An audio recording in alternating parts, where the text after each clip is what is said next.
Spoštovani gledalci in gledalke Studia Bistrica, lepo pozdravljeni. V tokratni oddaji si oglejte. Odprtje razstave Sanjske pokrajine. Predstavitev knjige Stoletja Črešnjevca in njegove okolice. Srečanje civilnih iniciativ za Slovenijo brez vetrnih elektrarn. Dobrodelni koncert za Karitas. Skupna novinarska konferenca pred večjimi dogodki. Literarno-bralni večer, kreativci se predstavijo. Ob svetovnem dnevu čebel. Parada učenja 2025. Nogometaši Bistrice visoko premagali Jadran. V Bistriškem gradu so pretekli četrtek odprli razstavo z naslovom Sanjske pokrajine. Na razstavi se predstavljata vrhunska slikarja Stjepan Perković in Vojko Gašperut. Razstavni prostor tukaj je res čudovit, mislim, še posebej s temi visokimi stenami, tako da, če je slika malo bolj velike, še bolj pride do izraza. Res hvala lepa, ker ste nas sprejeli in nam dovolili, da lahko pokažemo naše packarije. Tako nekako, no, mislim. Mi dva pripadamo oba slikarjem, ki slikajo z usti ali nogami. Stjepan slika celo z levo nogo, ko ste slišali. Ne? In seveda, to združenje nas povezuje, lahko skupinsko razstavljamo tudi v tujini. Ne? In to je potem ta zgodba, ki nas povleče še bolj naprej in tako. Sam sem razstavljal z tem združenjem skoraj po celem svetu, med drugim. Vam moram reči, da sem eden redki, ki sem razstavljal v Šanghaju, potem tudi v Albertini, na Dunaju in tako naprej. Ne bom s tem se tukaj ne postavljal, rečem povem še kaj drugega. Ne? Mislim, današnji dan je za mene nekaj posebnega. Ne? Danes je 15. maj. To je moj drugi rojstni dan. Namreč 15. maja sem se šel pred davnimi 58 leti kopati. In pri kopanju, kaj bi govoril naprej? Sem ostal na vozičku. Pri enem takem čisto nedolžnem skoku iz vode v vodo sem ostal na vozičku. Nisem videl naslednje skale. In to me je vrglo čisto v ene drugačne življenjske preizkušnje in tako naprej. Tisto, kar sem imel prej, željo in načrte in vse skupaj, kaj bom vse delal, kaj bom vse šel, je kar naenkrat z mano vred padlo v vodo. Bilo je zelo kruto, ko kot mladenič, 17-letni, pristaneš v šok sobi, še z nekom drugim, ki je na drugi strani umiral in tako naprej. Nepredstavljivo je, kako iz enega življenja priješ popolnoma nekaj drugega. In takrat je bilo res kruto, zelo kruto. In moj odgovor na vse skupaj, vam, če nadaljujem danes, je ta, da istočasno razstavljam na 3 mestih, v Nazarjih, v Semiču in zdaj tukaj. In sem prav zadovoljen, da sem lahko to notranjo, kar sem čutil, da ni konec, da se je treba boriti, da ni nikoli prepozno, da še zmeraj imaš možnost in da se moraš izraziti, če čutiš to notranjost, to moč, da jo moraš dati ven. V enem znanstveno-fantastičnem filmu sem slišal, kako Jedi reče, energija potuje staro. Jaz sem slikal, ampak sem samo to slišal. Ta energija potuje staro. Pa kje je ta energija? In potem sem jo začutil in sem jo zagrabil in jo grabim še vedno in jo ne spustim in jo hočem dati tudi vam potom teh slik. V kulturnem programu sta nastopili Teja Pančič in Kristina Šubašič. Izpod moga pranca, jutro zapleteno v dubinama, kao lice stranca, naporalo se more v daljinama, kao tempera,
V Domu kulture na Črešnjevcu so pretekli petek predstavili knjigo Mirka Munde Stoletja Črešnjevca in njegove okolice.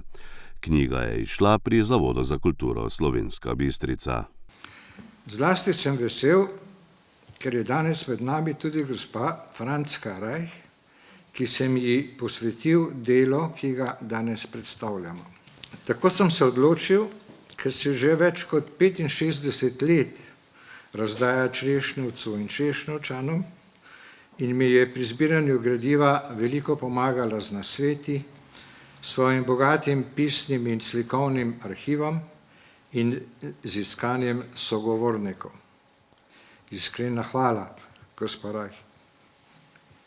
Brez vas vsebina knjige ne bi bila tako bogata, kot je, bila bi brez precej zanimivih podrobnosti.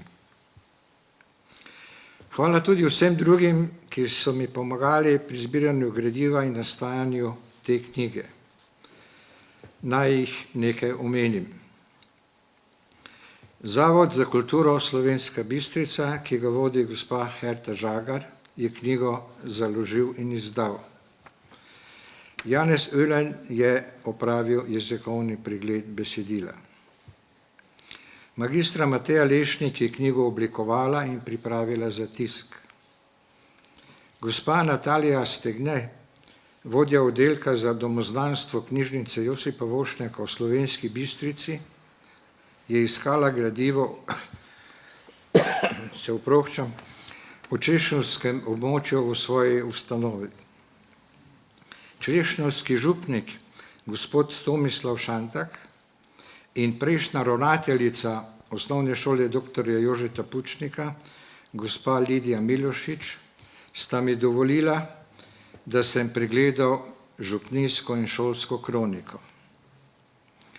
Magistra Lilijana Urleb iz Nadškofijskega arhiva v Mariboru je proučila matične in šolske knjige mariborske nadškofije in med drugim ugotovila, da otrok na Črešnjevcu ni prvi poučeval kaplan s priimkom Cavnik, kot je zapisano v vseh dosedanjih virih o začetkih šolstva na Črešnjevcu, ampak duhovnik s priimkom Ozavnik in imenom Andrej. Bojan Žitnik mi je odstopil vrsto dragocenih fotografij.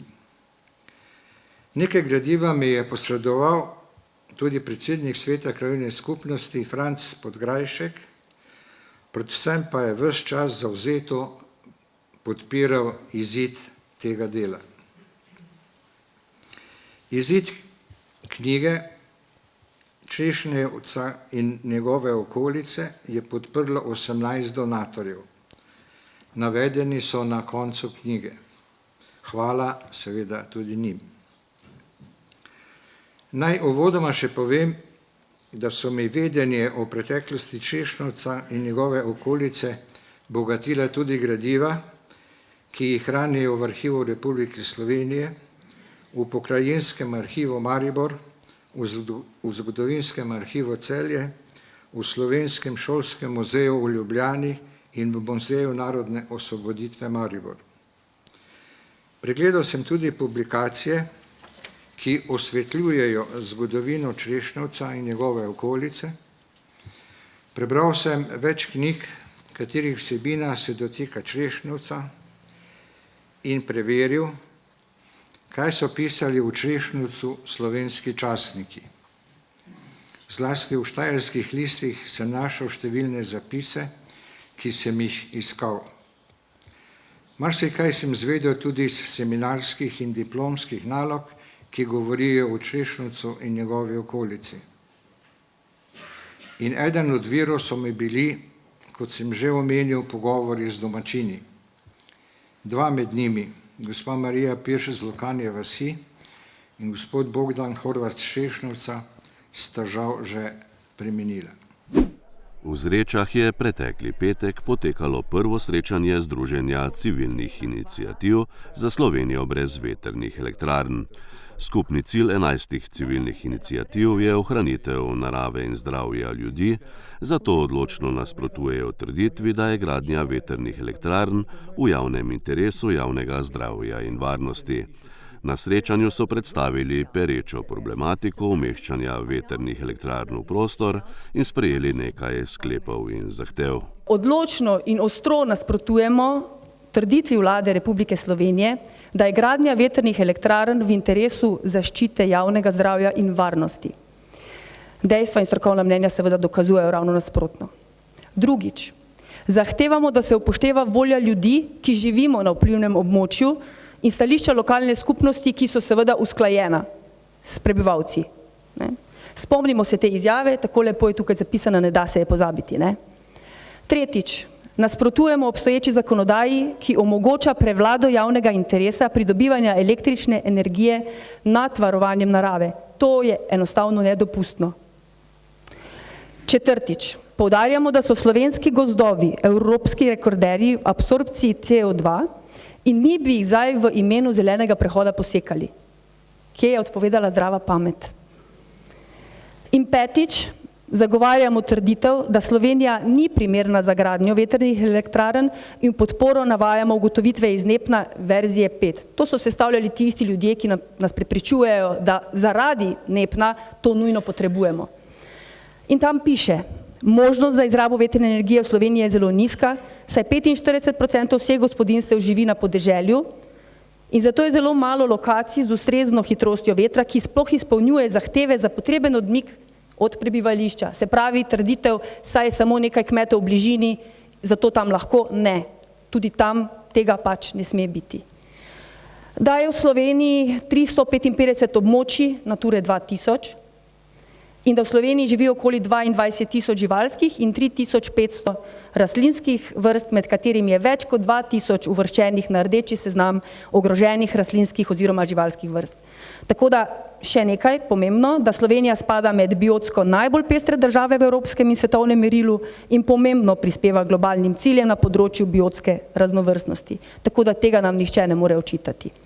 In sedaj samo še enkrat, jasno, odločno, zahtevamo ustavitev vseh postopkov umeščanja vetrnih elektrarn v prostor zaradi uničenja zdravja, ogrožanja pitne vode, ogrožanja narave ter uničevanja življenjskega prostora ljudi in živali. Vetrnice v Sloveniji niso nujno potrebne, jih ne želimo in jih ne bomo dovolili. Preteklo nedeljo je v Slomškovem domu v Slovenski Bistrici potekal dobrodelni koncert za Karitas z naslovom Ponesimo upanje v svet. Nastopili so številni glasbeniki. Celoten izkupiček od prostovoljnih prispevkov bodo namenili Karitasu za pomoč ljudem v stiski.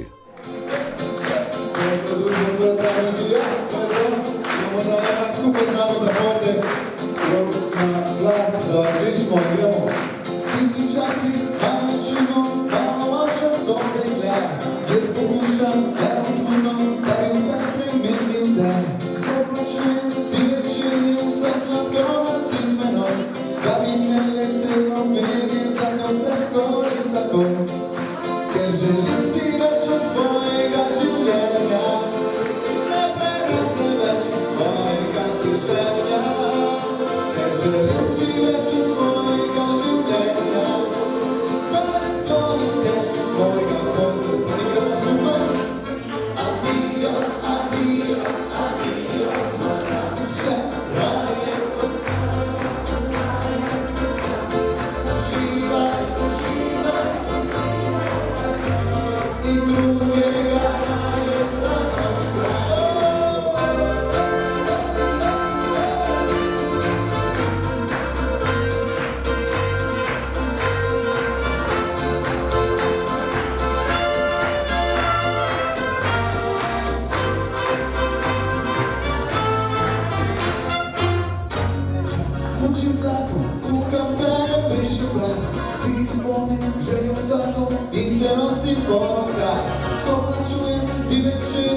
prihodnjih tednih bo v Slovenski Bistrici še posebej pestro.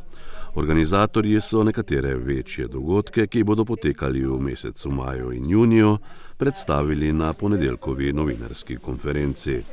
Ljudska univerza Slovenska Bistrica bo izvedla tradicionalne tedne vseživljenjskega učenja in parado učenja 2025.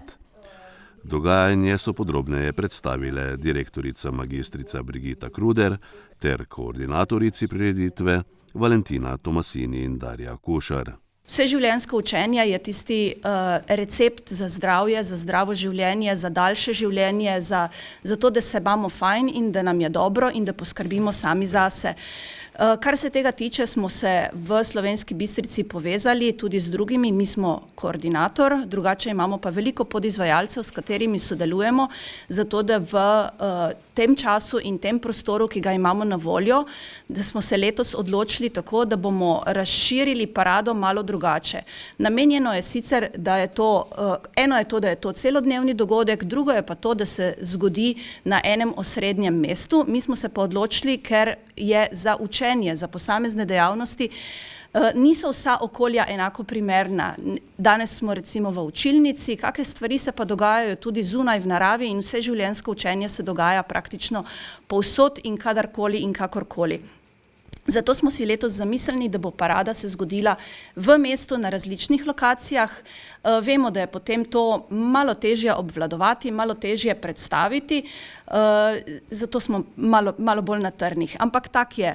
Če se gremo vse življenjsko učenje, moramo poskrbeti tudi za nek, kako bi temu rekli, imunski sistem, ki ga gradimo s tem, da povežemo čim več ljudi, različne generacije, da sodelujemo skupaj in verjamem, da bo letošnja parada učenja res drugačna, malo bolj zahtevna, ampak jaz upam, da bo imela tudi večji učinek, da nas bo videlo več ljudi na različnih koncih. Poskrbeli bomo pa z promocijskim materialom, da bo prepoznavna, da boste, kjer boste videli balone, tam se bo dogajala, kjer bo več ljudi na kupu, tam se bo nekaj dogajalo in bo v bistvu to tisti učinek, ki ga želimo doseči, da se učenje dogaja vse povsod in kadarkoli. Dogodke knjižnice Josipa Vošnjaka Slovenska Bistrica je napovedala direktorica Patricija Breznikar, prireditve Centra domačih in umetnostnih obrti pa je predstavila Anja Zamuda. Pospešeno potekajo tudi priprave za 4. festival ulične kulinarike Bistriška kuhna. Pred nami so trije festivali ulične kulinarike, ki so bili zelo uspešni, tako da z veseljem povem, da tudi letos prihaja največji kulinarični dan v Slovensko Bistrico in sicer 22.6., torej pred zadnjo nedeljo. Ponovno pripravljamo dogodek na nedeljo, saj menimo, na ta dan imamo seveda nekako vsi največ časa, je pa tudi super ideja za izlet, tako da bomo tudi nagovorili širše, ne samo Bistrico z okolico. Z veseljem povem, da imamo seveda spet ponovno veliko število ponudnikov, zanimivih ponudnikov, ki so se seveda z veseljem odzvali, tako da bomo lahko okusili dobrote 10 ponudnikov slane hrane, seveda za piko na i nekaj sladkega, torej domač sladoled, tako da bomo lahko okušali tudi sladke dobrote. Ponovno so se v velikem številu odzvali tudi naši vinarji, okoliški in pa potem tudi drugi ponudniki pijače, tako da bomo lahko ta dan dejansko uživali v, verjamem, da dobri družbi, ki jo bodo obiskovalci pripeljali s seboj in pa ob dobri hrani in dobri pijači. Seveda smo vsi, tako kot vsi, ki prirejate kakršnekoli prireditve, mi odvisni od vremena, tako da tudi to smo naročili, tako da upamo, da bo prišlo v takšni meri in v takšnih stopinjah, kot je zaželjeno. Menimo kot naš slogan, da to moraš priti probat, ker tako dobro ni bilo še nikoli. Jana Jeglič iz Rica Slovenska Bistrica je med drugim še povedala, da bo 27. maja v Slovenski Bistrici tradicionalno srečanje turističnih podmladkov. V knjižnici Josipa Vošnjaka Slovenska Bistrica je v ponedeljek zadišalo po besedah in ustvarjalnosti. Potekal je literarno-bralni večer z naslovom Kreativci se predstavijo, kjer so se javnosti prvič predstavili udeleženci delavnic kreativnega pisanja. Svoja literarna dela so zbranim prebrali Dušica Korez, Valentina Fras, Kristina Grum, Jožica Novak, Nina Laubič, Tomi Rozman in Miran Prajnc. Vsak izmed njih je v svoj nastop vnesel osebno noto in domišljijsko iskrivost, ki je poslušalce popeljala v svet zgodb, čustev in navdiha. Ponavadi teme so iz vsakdana, iz življenja, ki ga živim, tako je tudi nekako najlažje izhajati in graditi zgodbe. Ustvarjalne blokade nisem še imela te situacije, ne pišem še toliko časa. Kar pa se tiče spodbude, pa je naša knjižničarka, ki vodi našo skupino, odlična motivatorka in tudi naša mesečna srečanja so tisto vodilo, da zmeraj kaj novega napišemo, ker je pač potem treba tudi to prebrati. Pred nekaj leti, 5, mislim, da sem začela pisati poezijo. Ja, spomnim se prve pesmi točno, kje je nastala in kakšna je bila. Takrat sem pisala nekaj let samo poezijo, odkar pa prihajam na te delavnice kreativnega pisanja tukaj v knjižnico, pa pišem zgodbe. Ja, tako je tekla ta pot in upam, da se bo še nadaljevala. Nekako teme se pogosto ponavljajo, predvsem so to življenjske teme. Skušam pa spreminjati okolje, situacije, zgodbe, seveda iščem vsakič nekaj novega. In zaenkrat mi še ni zmanjkalo idej. Kreativci vabijo vse tiste, ki bi svoje literarno ustvarjanje radi spravili na papir in se ob tem podružili.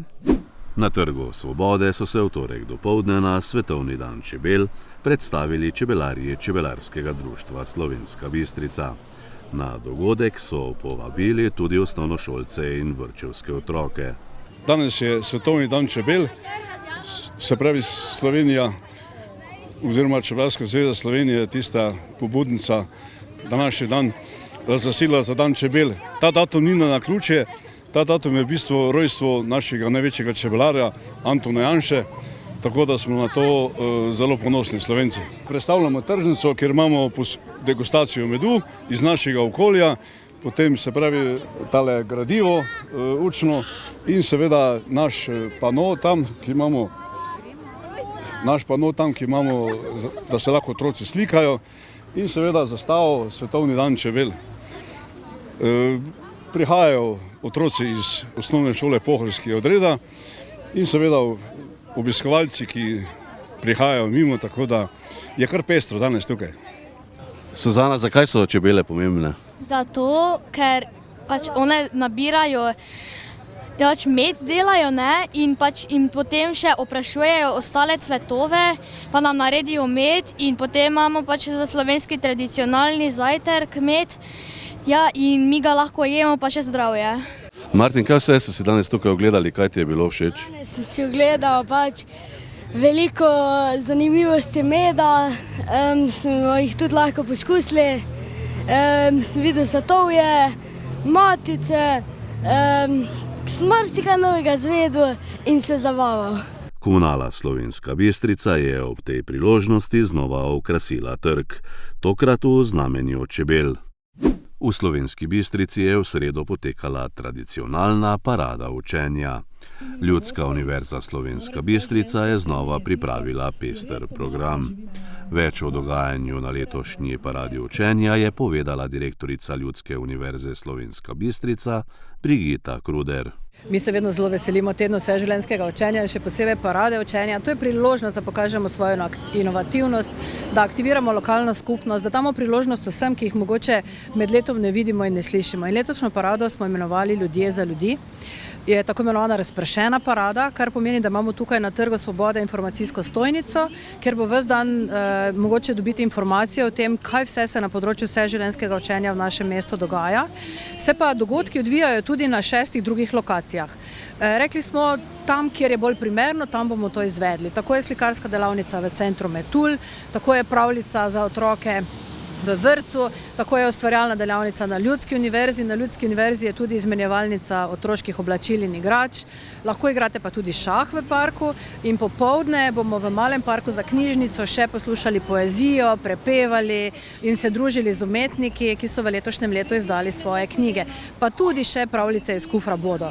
Tako da res se veliko dogaja. Sicer pa letošnji 29. tedni vseživljenjskega učenja v Slovenski Bistrici so združili 45 podizvajalcev, ki smo skupaj pripravili natanko 100 prireditev.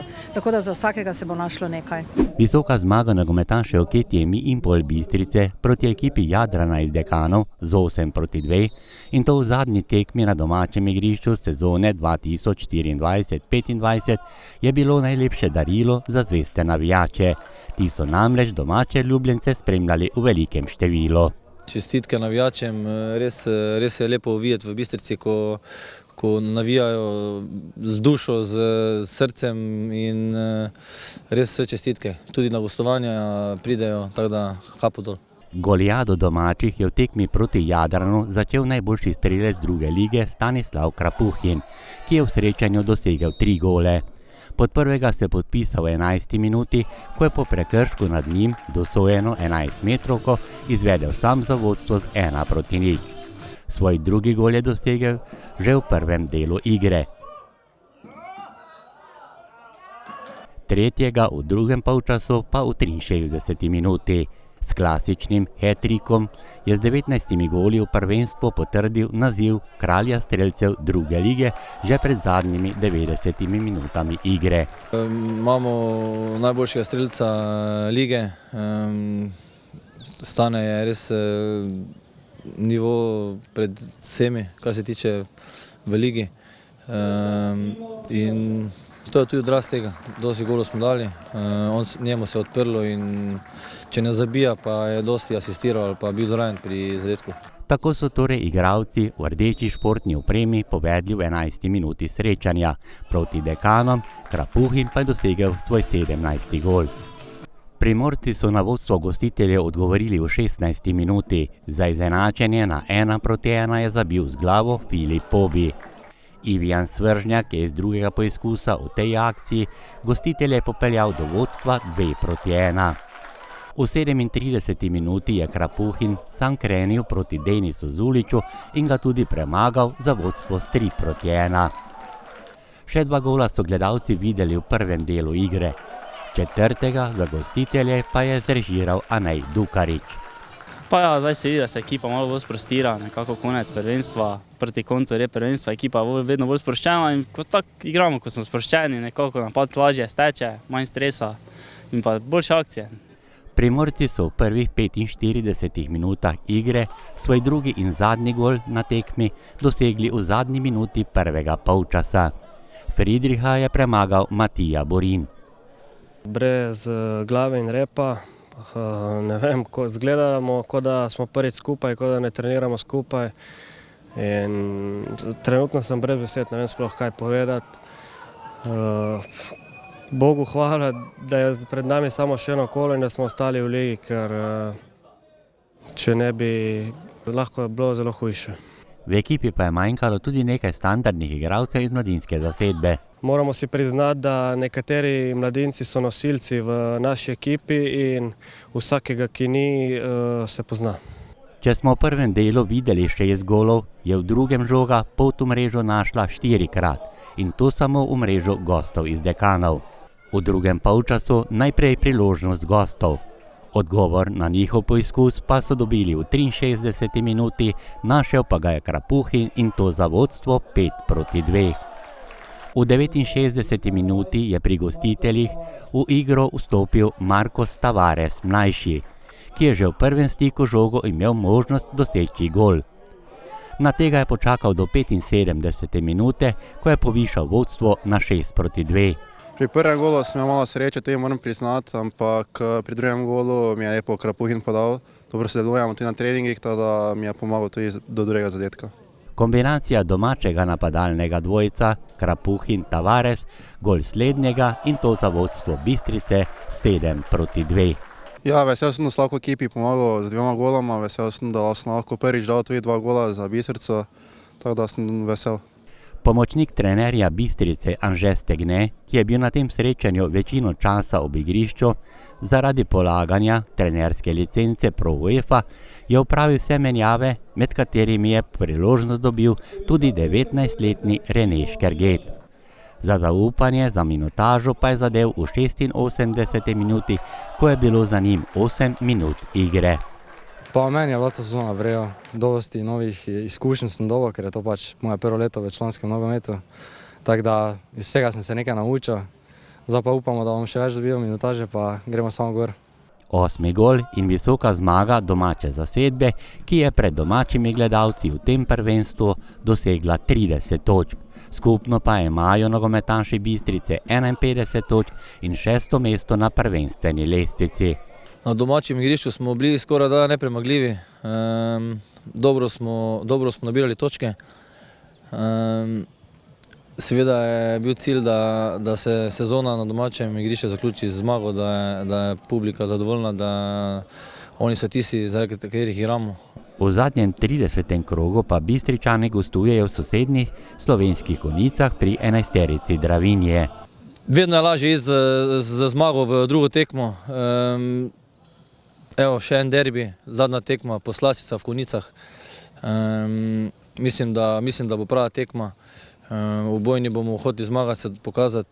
Mi vsekakor bomo dali 100% v Konjicah, da tekmo zmagamo, pa da zaključimo sezono zmago na gostovanju v Konjicah. Na sosedskem derbiju pa bomo zraven tudi sodelavci Studia Bistrica.